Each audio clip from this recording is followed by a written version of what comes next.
তো আমরা চলে এসেছি এখন বুদিগ্রাম। আর এইখানে দেখতে পাচ্ছ পিছনে এখানে হচ্ছে নেপাল, ওটা নেপালের পাহাড়। আর আমরা ঘুরে ঘুরে ওই মাথা থেকে ওইখানে যাব এখনও। তো আজকে আমাদের পুরো কৈলাস যাওয়া কমপ্লিট হবে না, মধ্যখানে এক জায়গায় স্টে করবো আমরা।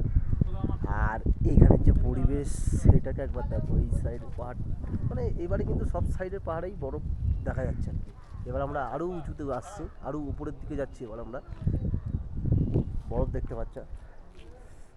আর আমার গ্রুপের সবাই তো এখানে ভিডিও ফটো তোলা শুরু করে দিয়েছে, দেখতে পাচ্ছ, দারুণ লাগছে। তো